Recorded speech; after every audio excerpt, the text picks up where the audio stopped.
તો નમસ્કાર ગુજરાત આજના તાજા સમાચાર વિશે વાત કરતા પહેલા ચેનલ પર નવા હોય તો ચેનલને સબસ્ક્રાઇબ, વિડીયોને લાઇક કરવાનું ના ભૂલશો। ડ્રાઇવિંગ લાયસન્સ મોટા ફાયદા, પીએમ કિસાન યોજના માહિતી, પશુપાલકો માટે મોટા સમાચાર, પોળમાં હપ્તા માટે જાહેરાત, આજના ખેડૂત સમાચાર, મહિલાઓને મળશે 36,000 રૂપિયા। ડ્રાઇવિંગ લાયસન્સ મોટા ફાયદા એટલે કે ડ્રાઇવિંગ લાયસન્સ ખોવાય કે ચોરાય તો આરટીઓમાં અનેક ધક્કા ખાવા પડતા હોય છે, પરંતુ હવે ડુપ્લિકેટ ડ્રાઇવિંગ લાયસન્સ મેળવવું ખૂબ જ સરળ બની ગયું છે અને હવે ઘરે બેઠા બેઠા ઓનલાઈન લાયસન્સ મંગાવી શકો છો મિત્રો। પીએમ કિસાન યોજના માહિતી, શરૂઆતના સમયમાં ગ્રામ પંચાયત સ્તર પર તપાસી કર્યા વિના ખેડૂત પાસેથી પીએમ કિસાન યોજના માટે આવેદન લઈ લેવામાં આવ્યા હતા અને યોજના શરૂ કરી દેવામાં આવી હતી। પાછળથી ધીરે ધીરે તેમના તપાસી શરૂ થઈ હતી। કેન્દ્ર સરકાર વધુ તપાસી કરીને ખાતામાં તેમજ જમીનને અપડેટ ખેડૂત પાસેથી માગ્યા, જેના લીધે ખોટા ખેડૂતોને ફરિયાદ પાસ થયો હતો।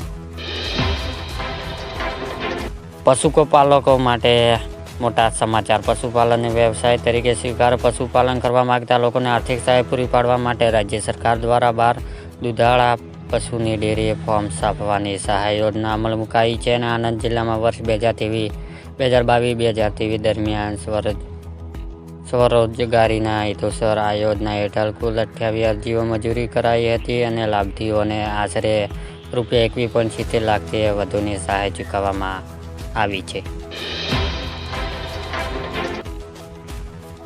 હોળમાં હપ્તા માટે જાહેરાત, દેશભરના કરોડ ખેડૂતને પ્રધાનમંત્રી કિસાન સન્માન નિધિ યોજના હોળમાં હપ્તાની આતુરતાથી રાહ જોઈ રહ્યા છે અને મીડિયા રિપોર્ટ અનુસાર કેન્દ્ર સરકાર ફેબ્રુઆરી મહિનામાં અથવા આગામી માર્ચ મહિનામાં પ્રધાનમંત્રી કિસાન સન્માન નિધિ યોજના હોળમાં હપ્તા જાહેર કરી શકે છે।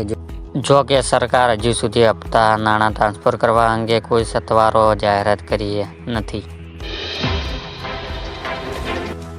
આજના ખેડૂત સમાચાર, ફેબ્રુઆરી મહિનામાં સામાન્ય કરતાં ઓછા તાપમાન રહેશે અને આ વર્ષે વરસાદ પણ વધુ પડશે અને હવામાન વિભાગે સત્તાવારના આગાહી કરી છે। સરકાર ઘઉંનું વેચાણ વધી રહ્યું છે અને કુલ 75 લાખ ટન ઘઉં બજારમાં સરકારે ઠલાવ્યા છે અને હવે ચૂંટણી સુધી બાજરીના ભાવ વધવાની સંભાવના ઓછી છે અને ઉનાળાનું વાવેતર વધવાના તારણા છે અને નવા જીરુની આવક થતાં હજી 10 દિવસ સમય લાગશે અને જીરમાં ધીમી ગતિએ ભાવ ઘસાઈ રહ્યો છે અને ઊંચા ભાવને 7,600 સુધી છે।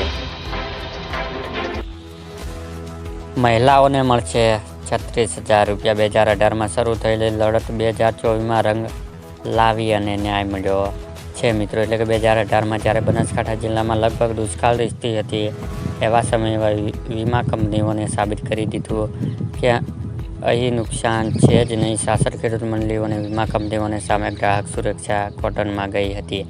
ગ્રાહક સુરક્ષા કોર્ટમાં ચુકાદો 6 વર્ષ આવ્યો અને તાજેતરમાં કોર્ટમાં તમામ ખેડૂતોને 9ના વ્યાજે મળતર ચૂકવવાનો આદેશ કર્યો છે અને 8,762 જેટલા ખેડૂતને 11 કરોડની મળતર 60 દિવસમાં ચૂકવવાનો આદેશ કરાયો છે।